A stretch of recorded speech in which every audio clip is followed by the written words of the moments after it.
Papo de Progresso é um grande testamento de ideias. E hoje eu tenho uma dupla diferenciada que vem a brilhantar o nosso projeto, que é a Beatriz e o Anthony. Sejam bem-vindos. Obrigado. Muito obrigada, Gabriel. Obrigado, Gabriel, por esse convite. É um prazer estar com vocês. É uma honra estar aqui no Papo de Progresso. Há quem diga que todo nome carrega uma missão.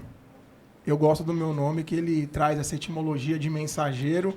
E o maior desafio da mensageira e dos mensageiros é não querer ser maior que a mensagem, né? Verdade. É. Ô, Anthony, vou começar com você, que vem lá da nossa querida Zona Leste. Me deu essa camisa verde bonita que daqui Gostou? a pouco nós vamos contar. Nossa, gostei muito, ó.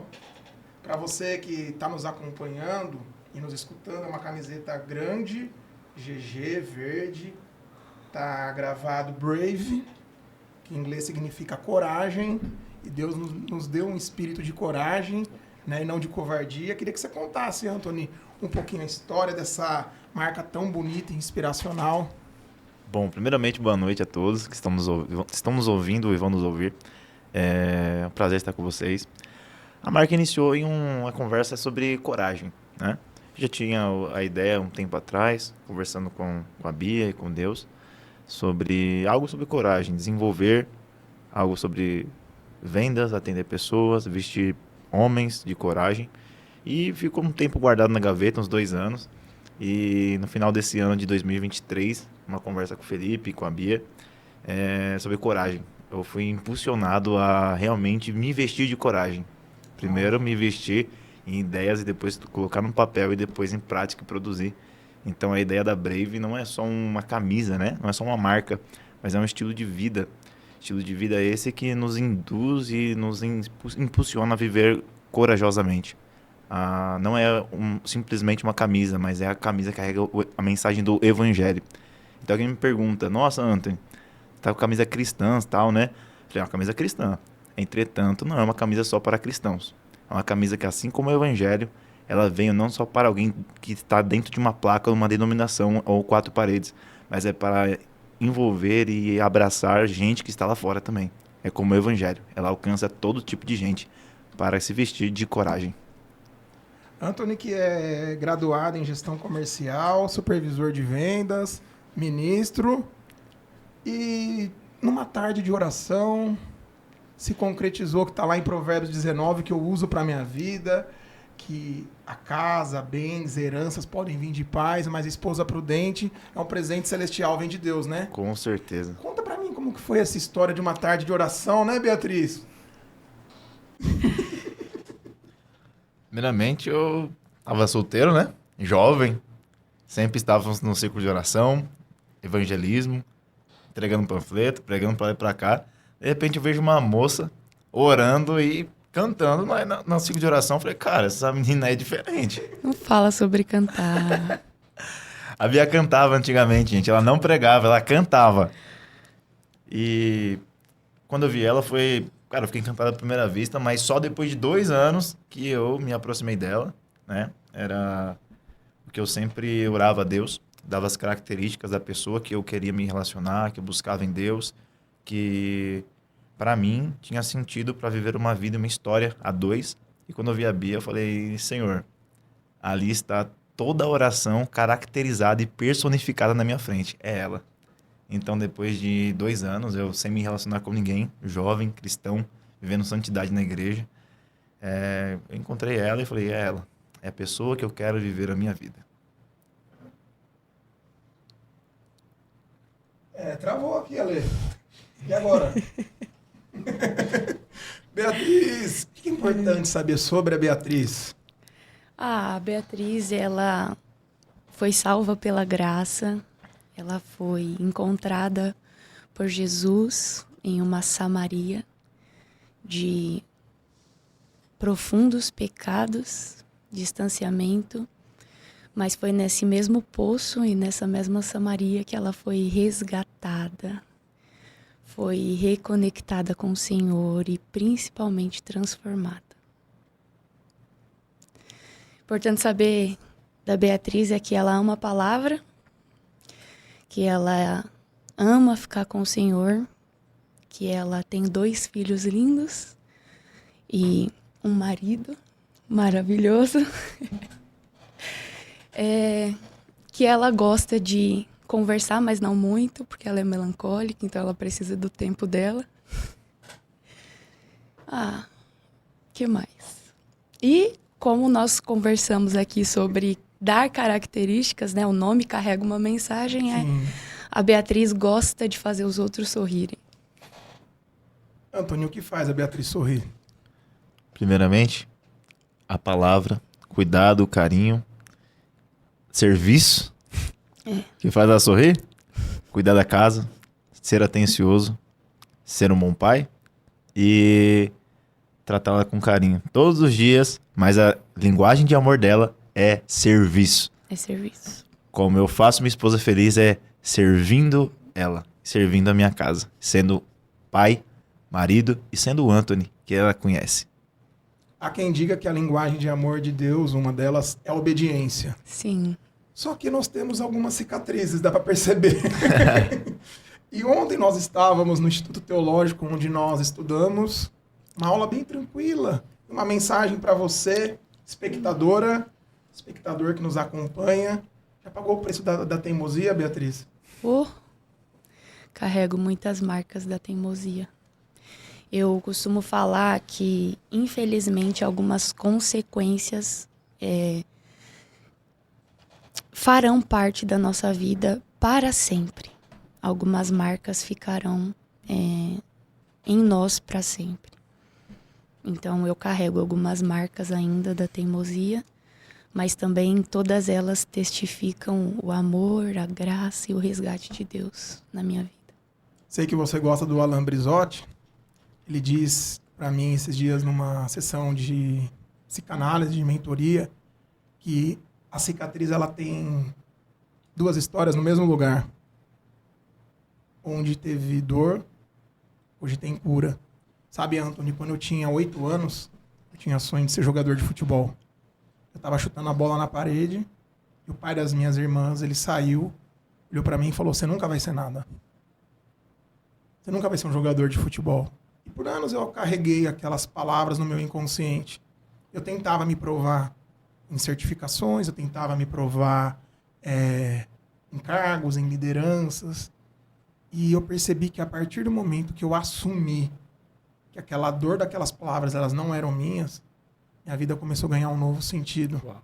Nós tivemos a paz que excede todo entendimento. Para você, Beatriz, como tem sido curar esse processo de cura, de ressignificar, e hoje levar a inspiração do jogo jogado, da verdade, sabe? Usando algo que você falou que eu achei bem interessante, né? Está guardando sua reputação para quê, menina?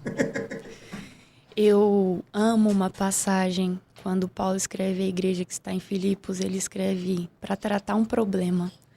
Mas tratando esse problema, ele começa a carta dizendo: eu estou muito feliz, estou muito alegre com o que eu tenho ouvido, né? Do que tem chegado aos meus ouvidos a respeito de vocês. E aí, no desenrolar da carta, ele fala que aquele que começou a boa obra é fiel para aperfeiçoar, para terminar, para concluir. E eu sei que ressignificar é exatamente isso. Não é uma obra completa de forma imediata, mas ela é crescente. Ela é um dia de cada vez, um passo de cada vez.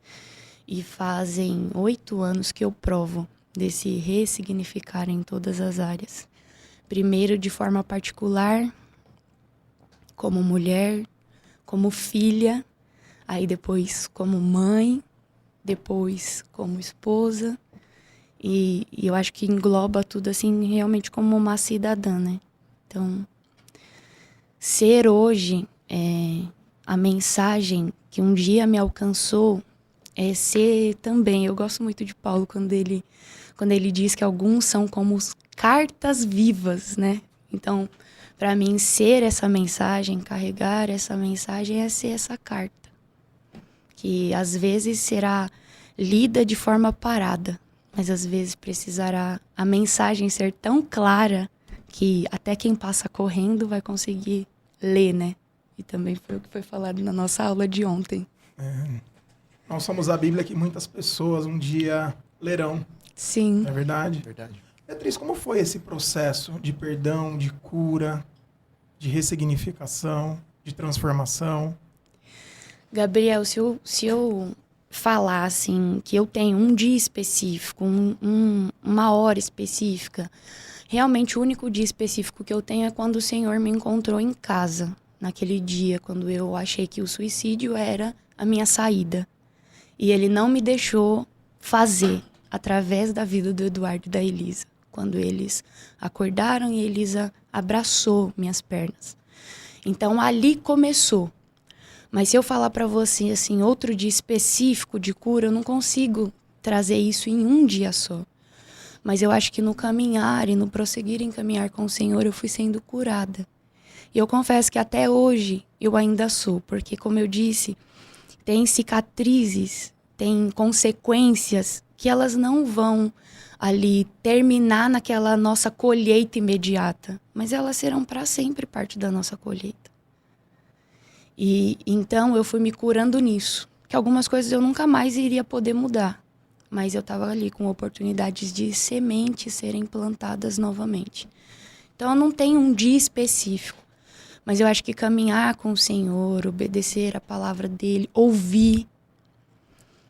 O Senhor me ensinou muito a ter um coração ensinável, então ouvir sempre a repreensão dele foi e é o que tem me curado, me transformado e me levado nesse caminho de ressignificar. Eduardo é o filhão de 10, Elisa é a lindinha, lindona de 8. Minha mãe ficou grávida com 18 anos, sou filho de, como eu contei para vocês, né, de mãe solo. Minha irmã ficou grávida com 16, e se nós não nos atentarmos, como diz nosso querido Jung, que é o pai da psicologia analítica, se você não tornar consciente o inconsciente, isso vai dominar a sua vida, isso vai chamar de destino. Você, pelo que me parece, foi mãe jovem. Sim, muito. Eu fui mãe, eu engravidei do Edu aos 16, tive ele aos 17, e da Elisa eu engravidei aos 18 para 19 e tive ela com 19. Você já era convertida? Quando eu tive o Eduardo, eu brinco dizendo que o Eduardo foi a minha isca e a Elisa foi a minha finca. O Eduardo me pescou, porque quando eu engravidei do Eduardo, eu não era cristã, minha avó já era. E ela orava muito por mim. E ela falava que Deus tinha uma obra na minha vida. E eu falava, Deus tem uma obra na vida de todo mundo, mãe. Quando eu for mais velha, assim como a senhora, eu vou também um dia para a igreja, quando eu tiver minha família. Mas agora não. E aí, quando eu engravidei, assim, normalmente o que a sociedade olha para uma menina de 16 anos e fala, e os familiares, acabou com a vida, destruiu a vida. Foi o que todo mundo falou. Peso das palavras, né? Só que a minha avó olhou e falou assim, filho não é maldição, é bênção, é herança. É através da vida da criança, né, que na época a gente ainda não sabia que era um menino. Através da vida dessa criança, o Senhor vai mudar a vida da Beatriz. E, dito por ela, concretizou-se. O Senhor começou a mudar a minha vida completamente, porque eu comecei a ir, né? Ir aos domingos, fui para apresentar, fui em uma virada de ano, aí ia, mas não queria, né? Eu fui daquele tipo de pessoa que todo culto não sabia o que tinha acontecido comigo, eu tava lá na frente. Sabe aquele tipo de pessoa que fala, não sei, quando eu vi eu já tava com a mão levantada lá na frente. Então, quando eu tive o Edu, eu era essa pessoa que não sabia o que acontecia, mas quando eu me vi, eu tava lá na frente aceitando Jesus. Mas ainda aquele processo de muita instabilidade, sem entender direito a mensagem, o propósito. Sem saber realmente o que Deus queria comigo. Mas aí quando a Elisa chegou, na verdade, quando eu engravidei dela, eu já comecei a entender e desde que ela chegou, nunca mais eu saí da igreja, assim. Nem do Senhor, né? Ô, Anthony, essa questão de padrões comportamentais, repetições de padrões é algo que chama muito a nossa atenção para quem estuda desenvolvimento humano, para cada um dentro do seu chamado. O conceito de família para você, como ele se solidificou e como que foi essa construção da família de vocês? Porque, pelo que me parece, hoje você é o pai de 2 filhos que não gerou, correto? Correto.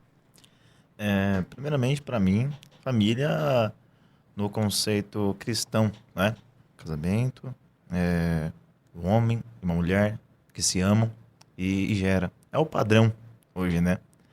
Entretanto, eu e a Bia somos fruto de casas e de lares que viveu o divórcio. E isso foi uma frustração para nós, foi aperto, foi algo que para nós foi muito difícil na nossa infância, criação, adolescência. E quando eu conheci a Bia, viver, para mim, eu nunca imaginei, né? Ser pai de 2 crianças que eu não gerei. Entretanto, quando eu conheci ela, eu aprendi que eu fui gerado um pai. Eu não o gerei, mas eu fui gerado. E a gente sempre fala, né? Nós não somos o padrão, porém somos o padrão que Deus escolheu no amor e na aliança de viver uma família que foi transformada, um homem que ama sua esposa e seus 2 filhos em volta da mesa. Assim como disse C.S. Lewis, né? Não há nada mais glorioso na terra do que uma família que ri em volta da mesa. Então esse processo tem nos curado, tem feito nós vivermos o melhor de Deus e entender que família não é sobre sangue, família é sobre o amor, é sobre viver o novo nascimento. E é isso que nós estamos aprendendo em Deus. Como que foi esse processo de aprendizado? Teve algum perrengue pedagógico para as pessoas que nos seguem? Porque vocês, um casal inspirador, postam no Instagram aquele post collab bonito, mão no peito, um orando, o outro chorando, e me inspira muito. Já mostrei pra Lorena, ela falou, pois é, ela tem um anel no dedo. Eu falei, calma, tá chegando. Puxão de orelha de tudo quanto é lado. Mas em casa, rola uns quebra-pau na ZL, o couro come? Então, com certeza, né? É inevitável. Não existe. Vai me falar que você deixa a toalha em cima da cama. Com certeza, nós estamos vivendo... Assim, nós estamos vivendo o aperfeiçoamento em Deus, né? Graças a Deus, a gente aprende que casamento é você fazer o outro feliz, né? Então, todos os dias eu busco não fazer algo que a Bia não se chateie, não se irrite comigo, né? Só que eu gosto de falar que tudo começou e nós estamos até aqui hoje porque, primeiro, antes de tudo, antes de amar ela, eu amei o Eduardo e a Elisa primeiro, né? Então, como família, nós temos nossos problemas como todos os outros, né? Entretanto, em volta da nossa mesa, na nossa casa, nós podemos chamar de lar, né? Lareira, o lugar onde nós podemos aquecer. Depois de todo alinhamento, depois de todo aperfeiçoamento, depois de apertar uns parafusos, nós podemos nos assentar juntos em volta da mesa, no sofá, nos abraçar, orar junto, cantar junto, fazer nosso devocional junto, ir para o culto junto, fazer todos os nossos processos como família juntos. Os bons, os ruins, os difíceis, os mais amargos e os doces. Mas no final do dia nós podemos ir para a nossa casa de mão dada dizendo, nós somos uma família. Não perfeitos, mas sendo aperfeiçoados em Deus. E é isso que nós estamos vivendo como padrão diariamente. A gente é tipo a família de Eucana, mas não tem uma Penina.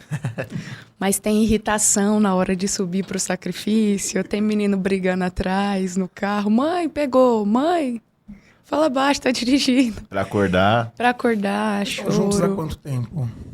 6 anos juntos, né? E em agosto fazemos 5 anos de casado. No dia 10 de agosto de 2019 nós casamos. Tá certo. Sabe que no Brasil tem um estudo, esse ano eu vou participar de uma coautoria de um livro chamado Pai Presente. E entre 30 autores eu levo as narrativas e olhares do que é ser um filho de mãe solo e se desenvolver. Uma das coisas que eu gostei na estrutura é que não é porque nós aprendemos apanhando, que nós precisamos ensinar batendo. E pode ser até um pouco polêmico, sabe, Beatriz? Eu vejo muitas pessoas, quando pegam um microfone na mão, elas reproduzem a dor. Sim. Porque pessoas curadas curam, pessoas transformadas transformam, pessoas edificadas edificam, e gente chata enche. Sim. Não sei lá no fundo da Zona Leste, mas em outros lugares. Você sofreu algum tipo de perseguição por ser mãe de 2 filhos? Sem a presença, assim, sem o molde da família Doriana? Sim, agora, né, linda, parece uma família de Margarida. Mas quando eu chegava só com o Edu e a Elisa no braço, e muitas vezes até com o Edu, porque no meio do processo a Elisa morou 6 meses com a avó, né? Morou com o pai. No processo de toda essa questão, então, muitas vezes, só com o Edu, eu fui chamada... Tudo bem que a pessoa não deveria nem conhecer o texto, né? Porque eu fui chamada de Dalila, de Jezabel, que estava indo para a igreja para roubar marido dos outros. Eu fui ferida muitas vezes, mas realmente o encontro que eu tive com o Senhor foi assim, uma coisa que eu precisava olhar para Ele. Eu lembro de, nitidamente, e se alguns amigos meus, conhecidos da época, que congregavam na mesma igreja que eu, podem testificar, tinha cultos que para mim era tão opressor e assim, qual que era o meu refúgio? A oração.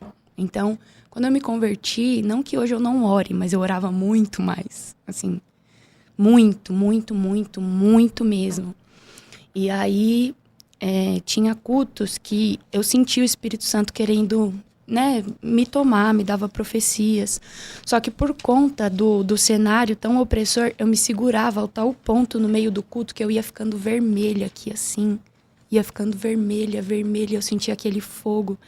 E o culto acontecendo, né? E eu sentia aquele negócio. E quantas vezes? Algumas eu conseguia reter, né? Como a gente diz no meio pentecostal, reter. Mas às vezes eu não conseguia me segurar, acabava, né, falando em língua, chorando, levantando. Sempre fui muito expressiva. Só que por conta da opressão, por muito tempo eu tentei calar tudo que estava acontecendo dentro de mim, tudo que eu estava vivendo com o Senhor, por conta dos olhares, das falas, dos julgamentos. O que efetivamente você fez para... Claro que tem intervenção divina, tem a graça, mas quais foram as atitudes que você teve para dar um game change, uma virada e falar, isso não é meu, isso não me pertence? Isso é do Gabriel, outro. eu até dou risada que ontem eu mandei um meme pra minha amiga. Aliás, ela me mandou, a Michelle mandou um meme pra mim e tinha uma pessoa orando no quarto aí falando assim, se você não faz terapia, como que você resolve os seus problemas? Aí a mulher de joelho gritando, Senhor, Senhor. Então, eu queria muito, sabe, ter conhecido o processo da terapia antes. É muito válido. Pessoas que estão passando por processos que eu passei, eu ajudo espiritualmente, mas eu pergunto, tá passando com um psicólogo? Tá sendo aconselhado com um líder? Mas eu não vou mentir ou maquiar falando que eu tive isso. Eu não tive. O meu refúgio foi a oração, a palavra e alguns amigos próximos. Você passou por um processo de depressão? Passei, e assim, era uma coisa assim, tão assim, que eu não fazia terapia na época, e o que era? Meus amigos era tudo de oração. Então, quando eles viam que eu ia ter alguma crise, toma a mão na cabeça e sai em nome de Jesus, todo demônio.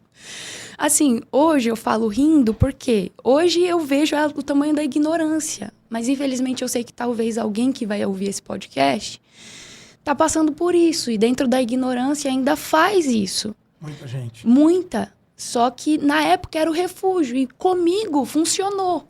Talvez hoje eu tenha que tratar alguns traumas que ficou dessa época. Uhum. Mas faz parte. Por quê? Era o que o meu conhecimento alcançava, o que o conhecimento das pessoas que estavam ao meu redor alcançava. Então, nesse processo, para dar uma virada, eu tive que evitar algumas pessoas, alguns lugares. Eu tive que evitar algumas conversas, porém, eu não fiquei sozinha. Eu achei refúgio em outras pessoas, em outros lugares e em outros tipos de conversas. E foi na palavra.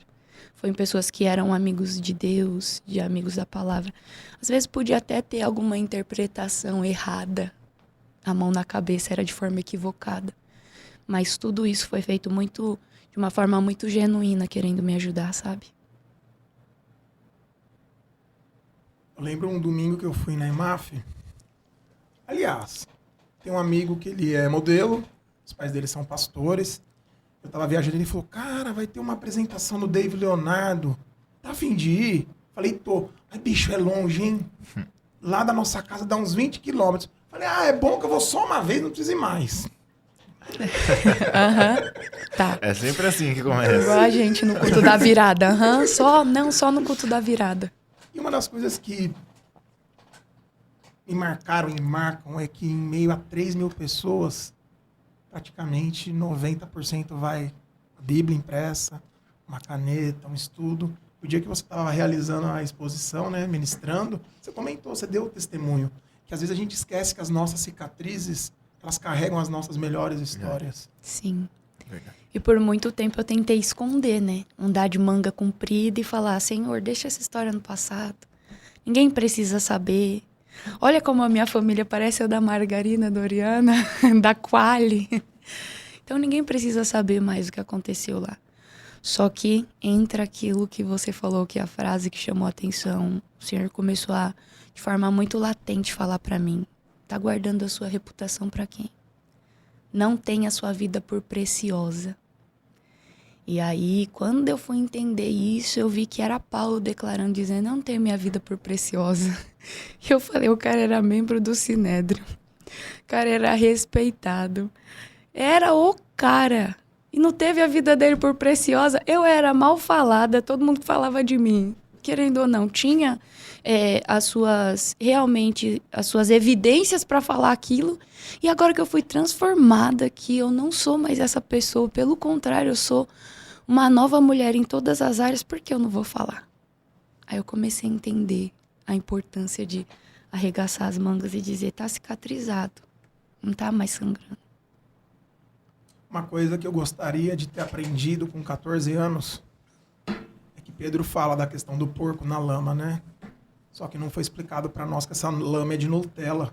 Que essa lama para carne é gostosa. Que às vezes a gente vaga, que nem no meu caso, que eu saí com 15 anos para ir num samba e voltei depois de 21 anos. Meu Deus. Porque não foi nos ensinado que tem o filho pródigo que volta, mas tem um Absalão que fica enroscado na árvore.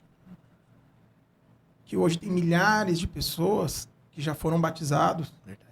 que já aceitaram Jesus, que tiveram, sim, uma conversão, ministérios. Tem uma prima, um primo lá de Jaú, que fazem parte da minha rede de apoio. Quando eu estava desfilando nas escolas de samba, eles falavam, Gabriel, nunca se esqueça que a gente está orando para você. Até mandar um beijo para Fer, para o Jô, para minha mãe, as mulheres da família Ferraz. Glória a Deus. Mulheres forjadas no ato de servir, joelho no chão. E, sabe, Anthony, para eu parar de desfilar, eu sinto que é muito um agir de Deus, porque a egrégora de uma escola de samba, você falava na Leandro de Itaquera, você é Zona Leste Raiz, sabe do que eu estou dizendo? Eu virei para Deus e falei, mas o que eu ganho com isso? Porque menino que chegou de Jaú para São Paulo com 10 reais, todo mundo tirava sarro assim, você é muito sonhador, você nunca vai ser nada. Uhum. E, pô, estudou em FGV, em PUC, eu tava me achando. Falei, nossa, cara, eu não vou voltar. E aí veio pandemia. Uhum. Aí Dona Lorena me ajudou a me centrar, trazer o lado analítico. Mas eu sofri muito com o tempo do esconderijo. Você já passou por um tempo do esconderijo? Opa, com certeza. Primeiro que também quando eu fui criado em lar cristão, né?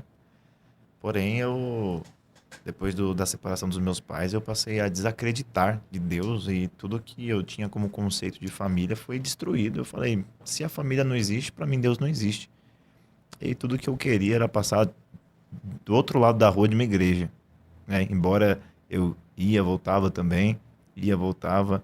Tudo que eu não queria era entrar dentro de uma igreja. Tudo que eu queria era, eu vou viver minha vida, eu vou conquistar minhas coisas, eu vou trabalhar, eu vou viver do jeito que eu quero viver, não preciso de uma igreja para ser feliz, né? Porém, a gente se esconde de pessoas, mas não pode se esconder de Deus, né? Eu estou tratando um assunto que em breve eu vou falar público, que é fazendo as pazes com o anonimato também. Tem hora que Deus ele abre a cortina e diz, cara, sai daí porque eu já vi você. Você pode se esconder de pessoas, você pode se esconder do seu pai, da sua mãe, de líderes, entretanto, você não pode se esconder de mim. Tá na hora de aparecer porque eu quero fazer uma obra na sua vida. E com 16 anos de idade, pulando o muro de uma escola para usar entorpecentes, eu ouvi a voz do Eterno falar comigo dizendo, Anthony, tá na hora de você sair daí. Eu tenho uma obra na sua vida. E de repente alguém que estava alucinado por conta de um cigarro de maconha se viu completamente são, ouvindo a voz daquele que dá total sanidade mental para nós, que dá total equilíbrio e que nos dá direção. Então eu falei, se ele está me chamando, eu não vou conseguir resistir muito tempo.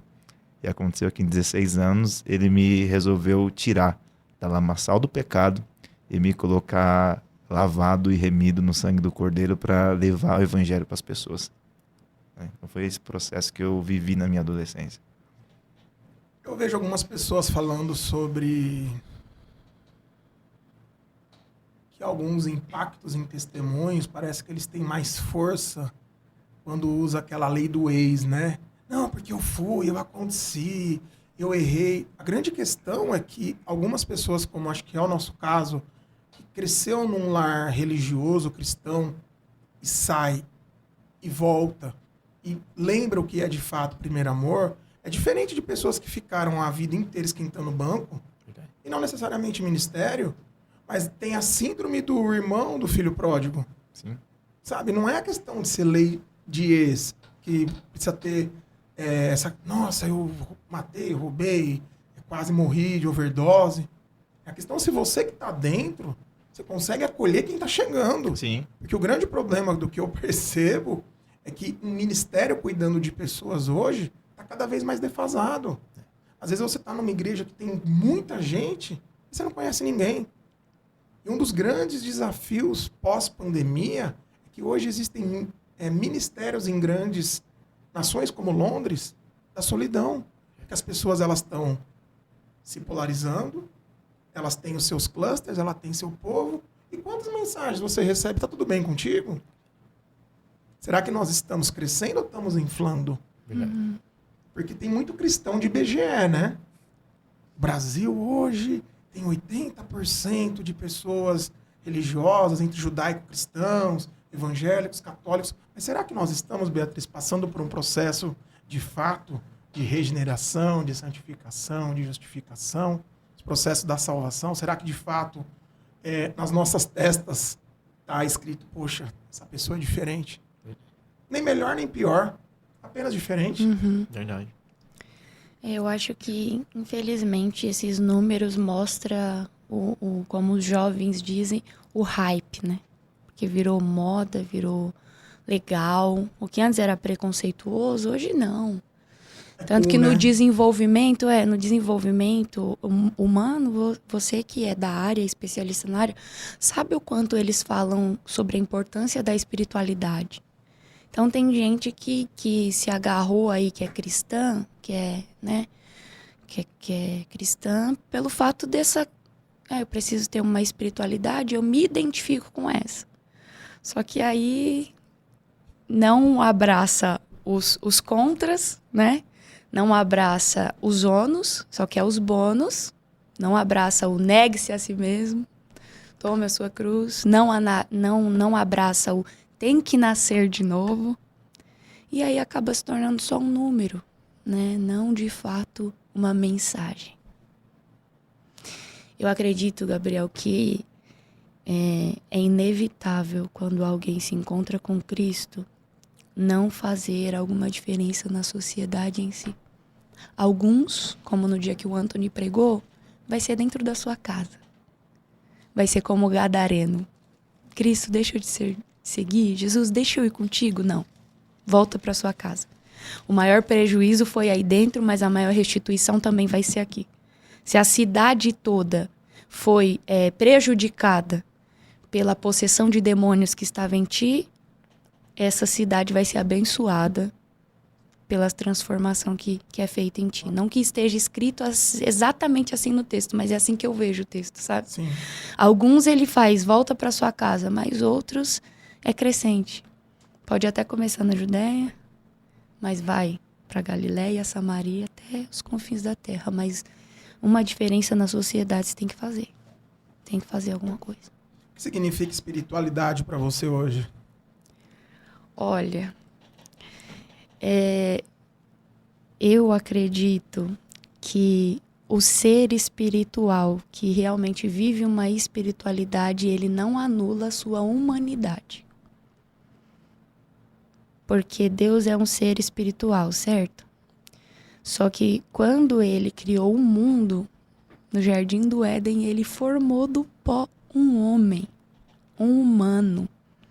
Ele não queria se relacionar com os seres divinos. Ele já se relacionava. Ele criou um humano. Então, acredito muito que um ser espiritual, realmente, alguém que tem uma espiritualidade verdadeira, ela não anula de forma nenhuma a sua humanidade. Ela reconhece suas dores, ela reconhece suas fraquezas, ela reconhece suas limitações, só que ela vive o que está escrito em Romanos 8. Eu posso todas as coisas em Cristo que me fortalece. Não é que eu posso em mim, não, eu reconheço as minhas limitações, minha humanidade, mas eu posso todas as coisas em Cristo. Você já encarou a teologia do medo? Já. De vai pro inferno, de Deus quer te castigar, te punir. Tempo, pra mim foi complicado essa questão de olhar Deus como pai. Pra mim também. Porque como você vai Para mim também. ter uma referência de pai? Se você não teve um pai Você não tem um pai. presente. Ou, para alguns, seria melhor não ter, é meio delicado falar isso, né? Mas é também real, né? A OMS, a Organização Mundial da Saúde, em 2019, ela tem estudos que diz que o Brasil é o país mais ansioso do mundo. Do que adianta nós enchermos congressos, domingo pela manhã, colocar a roupa de ver Deus? Quem é você depois do amém? Quem é você depois do amém? Aliás, quem é você depois do seu crachá? É. Será que no trânsito, na 23 de maio, na Radial Leste, quando você está dirigindo, te enxergam como um ministro? Um líder de louvor? Quando uma pessoa nova, está há muito tempo sem ir na igreja, e ela volta, como que é a recepção? Uma das coisas que mais me preocupava, Beatriz, era quando eu pensava, poxa, mas eu vou na igreja, como será que vão? Porque a gente se compara, a gente pensa muito isso, né? Como que você olha para esses processos, Anthony? Então, a gente viveu na pele isso, né, cara? De ir, sair e viver uma religiosidade que te rotula, né? Dia após dia, que, poxa, se você não tá engravatado, se você não tá com o seu terno, você não é cristão, ou isso, aquilo. Mas, na verdade, a gente precisa viver e entender que o evangelho, ele é estilo de vida. Ele não está resumido e não está atrelado a 2 horas de culto. Ele está atrelado a uma vida com propósitos.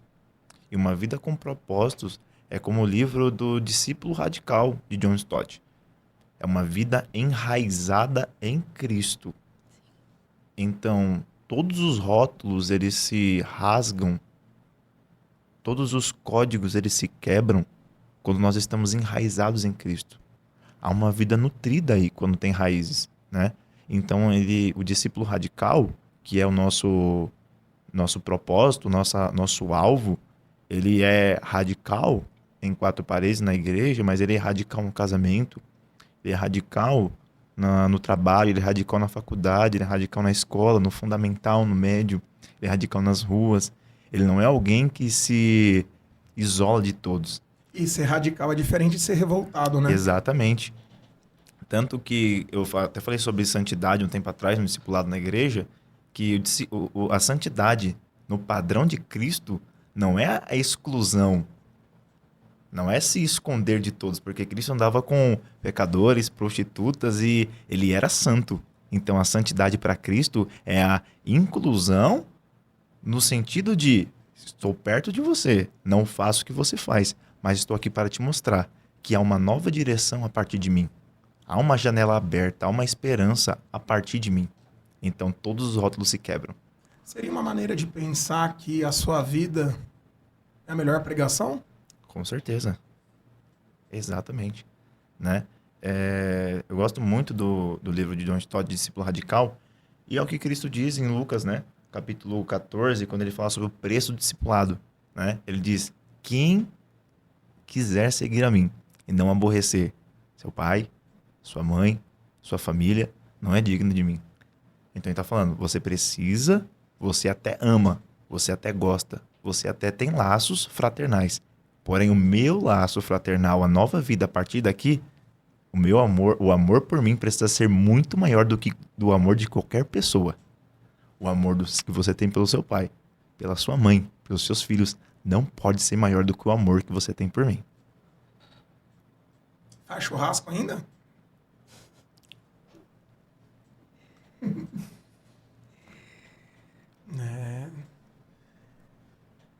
Tem um ponto que me marcou bastante, essa questão de entender o que é a teologia do culto, entre cultivo, costume, cultura, entender que nós somos os dedos de Deus, o trabalho que dá para ter o Espírito Santo como business partner.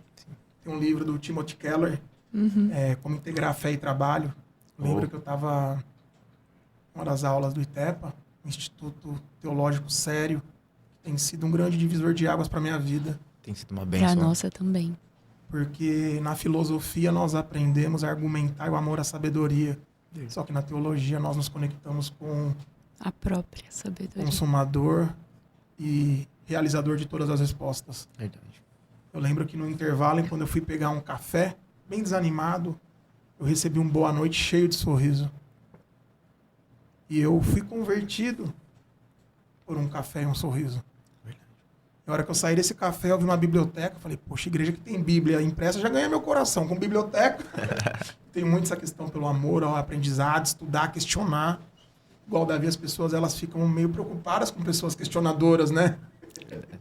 Aí eu entrei na biblioteca, o pastor Anderson virou para mim e falou, você trabalha com desenvolvimento humano, né? Eu falei, trabalho, compra esse livro. Uma das coisas que me marcaram muito do Timothy Keller é que ele diz que uma das teses de Martinho Lutero é que nós temos condições de ser os dedos de Deus no ambiente de trabalho. Eu falei, poxa vida, as coisas estão começando a fazer sentido, ganhar uma nova forma. Mas o que acontece? Para quem muito é dado, muito é cobrado. É um ano maravilhoso, profético de Esther, que daqui a pouco vai chegar na parte que eu gosto. E Ramã faz uma forca de 22 metros, 24 metros, né? E quem faz a forca se enrola nela. Só que é honra, graça e justiça nos bastidores. Não é no nosso tempo. Você comentou, Beatriz, que esse versículo, né, de Esther 4:14, ele tem falado muito contigo. Conta para nós um pouquinho. Tem falado muito comigo nessa questão de, quem sabe não foi para um tempo como este, né? E se a gente for olhar o tempo, é de muitas ameaças, assim. E eu posso ver nitidamente nesse tempo, de forma muito explícita, dentro da igreja, coisas que eu vivi e que são ameaças, né? Infelizmente, pessoas passando por divórcio, filhos crescendo sem pais. E quando na virada, em dezembro, veio, né? O dia da palavra profética, eu estava na porta do banheiro e eu brinquei, assim. Brinquei porque estava estudando Esther, eu participei de um jejum com a pastora Viviane Martinello de 3 dias, direto, baseado em Esther, né, amor? Oração meia-noite com ela. Então, eu já estava vivendo Esther de setembro para cá. Assim, de setembro para dezembro, eu já estava vivendo Esther depois que eu fui para a conferência na Abapai de mulheres da pastora Viviane Martinello. Então, da porta do banheiro, eu estava servindo e brinquei quando o pastor foi falar. Só um minuto. Ministra na porta do banheiro? Sim. Ah, entendi. Pode continuar, desculpa. Tava servindo na porta do banheiro. O ego não entra, né? Não. Já que você está falando de Timothy Keller, deixa aqui para os ministros e para as ministras. Lê Ego Transformado. Porque eu aprendi em Ego Transformado que não tem só um ego de alguém que se sente muito superior, mas há um perigo também de ego quando você se sente muito inferior. Verdade. O ego não é só você se sentir superior ao outro, mas ele também é revelado quando você se sente inferior ao outro. Por quê? Então, eu já andei não no extremo de me sentir superior, mas eu já andei muito no extremo de me sentir superior. Ou inferior. Muito. E o Senhor tem me ensinado dia após dia sobre isso. Tem te convidado a ousar transbordar, né? Tem me convidado a ousar transbordar. E aí, eu já estava vivendo. Então, eu brinquei da porta do banheiro e falei, Esther. Quando ele falou Esther, eu já comecei a chorar lá mesmo, assim. Aí o Antônio estava servindo ainda no estacionamento ou lá fora, né? Tem Aí eu já como. corri lá pra fora, que ele tava na tenda. Já peguei na mão dele e falei assim, olha, ano de dupla honra. Eu sei que a gente, assim, viveu o ano, mas não viveu, assim, uma virada, uma totalidade. A gente viveu, tava, né, uma parte de processo aí. Ano de Daniel da excelência, a gente aprendeu e muita coisa ser excelente. Mas esse ano de Esther, meu filho, eu vou viver tudo. Eu não vou deixar nada passar, eu vou viver tudo. É nosso ano. E a gente também teve um gabinete com o pastor, onde a gente apresentou algumas questões. E assim, ele fez uma oração pela gente. E ele profetizava na oração. Graça, honra e justiça nos bastidores. Vocês vão viver o ano de Esther. Então, por isso que tem ministrado tanto a minha vida. Eu tenho tirado alguns projetos do papel. Tenho tirado alguns projetos que estavam só anotados. Outros até esquecidos. Pelo fato de me sentir inferior para fazer algumas coisas. Como para escrever livros. Para ministrar para determinadas pessoas. Eu não me sentia capaz e apta para isso. Só que eu entendi que a Esther, a órfã, a traumatizada, enfim, ela não se levanta como resposta em um tempo favorável, mas em um tempo de ameaça. E são nas ameaças que as nossas coragens são provadas, né? Então eu vejo muitas mulheres em ameaça, muitas crianças em ameaça. E eu estou usando aquilo que o Senhor fez em mim como resposta. Se tiver que perecer, eu vou perecer. Se tiver que alguém falar mal de mim, pode falar. Se alguém quiser tentar matar, tenta matar. Mas eu sei como preserva o propósito. Ora daí que eu tô orando aqui, jejua daí que eu tô jejuando aqui. E eu entendi, quem sabe não foi para um tempo como esse. Então eu tô usando transbordar. A verdade não precisa de justificação. Uma coisa interessante que Deus falou muito forte no meu coração é que eu estava cuidando de todo mundo e não estava cuidando de mim. Teve uma ministração do pastor Adson no domingo de manhã sobre estresse, ansiedade e depressão. Nossa. E que No Setembro Elias Amarelo.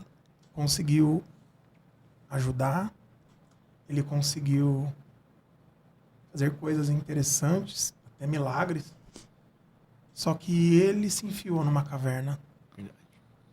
E eu me percebi depois da pandemia, numa transição de carreira, trabalhando de casa, isolado assim, sabe?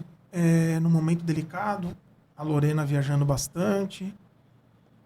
Eu falei, tem alguma coisa estranha. Tem alguma coisa que às vezes a gente não consegue nem explicar. E a humildade, ela antecede a honra. Pedir ajuda, marcar um gabinete, chegar 20 minutos atrasado, não levar o capacete, se arrepender por não levar o capacete. Você comentou sobre a questão de um momento delicado na sua vida, que você, até pelo que me parece, pensou em tomar atitudes. O que você falaria hoje para as pessoas que estão nesse momento, às vezes com muita ansiedade, depressão, às vezes não tem uma rede de apoio? Eu falaria algo até que eu repeti.